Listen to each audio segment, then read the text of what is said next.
Obviously, inventory's tight all over. To the viewers out there, inventory's tight all over, and with that comes a lot of pressure for homes to appraise, which then trickles down to pressure for the appraiser to find the right comps, and putting an appraisal together can be difficult.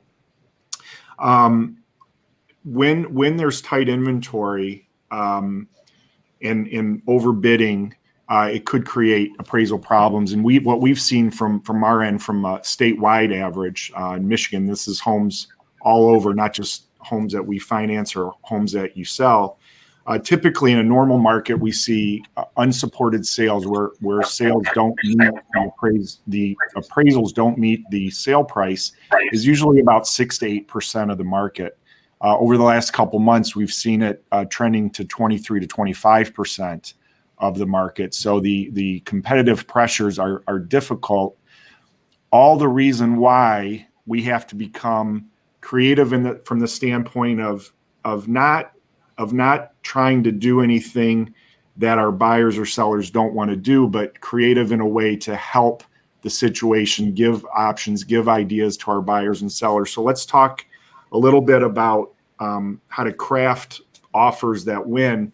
And this slide is geared towards our buyers out there.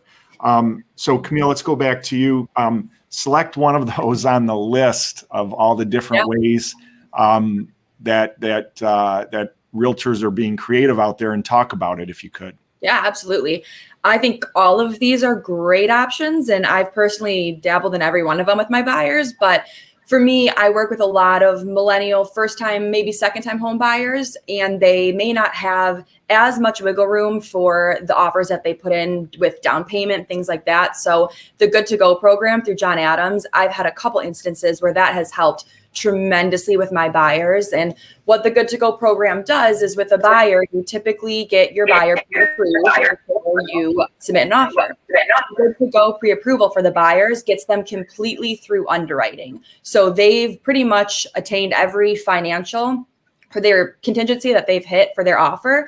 They have their appraisal and their inspection on the offer, on the home sale that they need to do. But it gives the seller the peace of mind that they've already been completely underwritten on their mortgage. So the likelihood of a finance issue coming up or the mortgage falling through is a lot lower. And it kind of not quite a cash offer, but it allows them to be able to close quicker on the loan, which in this market can be a huge differentiating thing.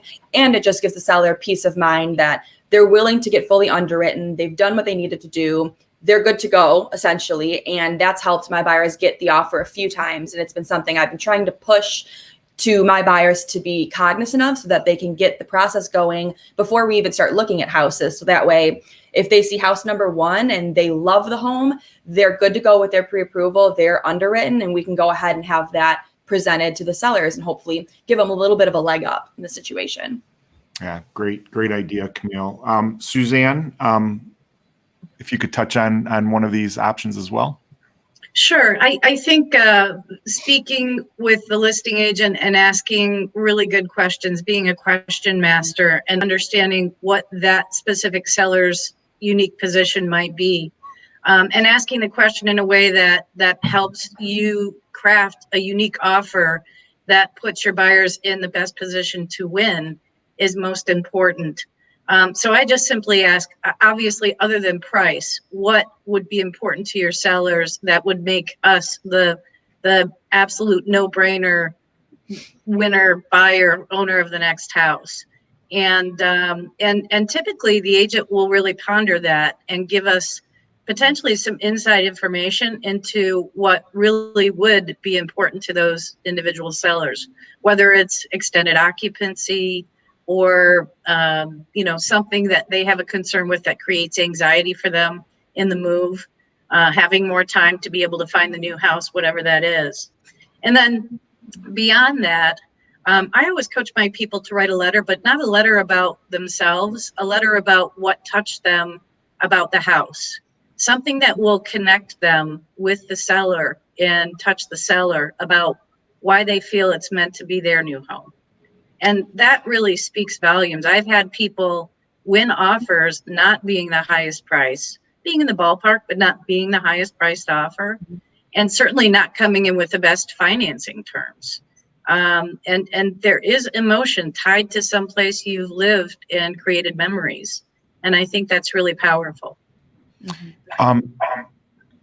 Nancy, I'm going to ask a question from the chat room that one of our listeners asked us that talks about the listing love letters, because I know that we've talked about it you've talked about it on the real estate side, and that's submitting letters with purchase offers in fear of any sort of discussion of discrimination or talking about that. So if you could touch on how those letters can be utilized without any sort of discussion of family or any fear of discrimination.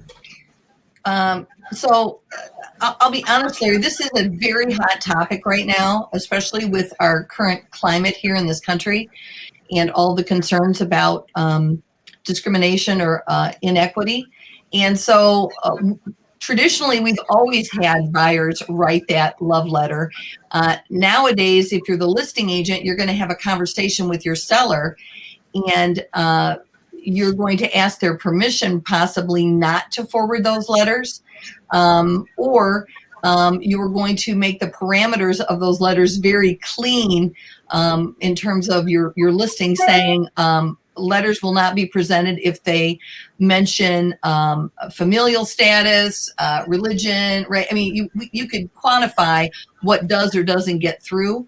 I think the best thing that a buyer's agent can really do right now is get those things that are important to the buyer about the house, as Suzanne said, those connections.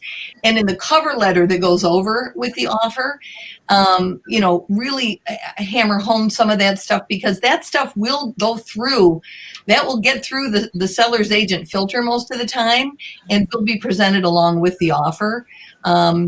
And it's more of a behind the scenes, not so much in your face thing that somebody could raise an objection to be honest. I do think these are strange times, and there's a lot of pressure on us to make sure that we're erring on the side of caution as it pertains to fair housing. And the days of sending a picture of the family over and all this other stuff are gone, and probably rightly so in the current climate, just to be honest. Hope that answers the viewer. Definitely all good points, Nancy. Thank you. So the other thing, and I want to touch on too, because from a creativity standpoint on the mortgage side, the questions are starting to come now. If can buyers pay for certain closing costs on behalf of the seller? And the answer is yes.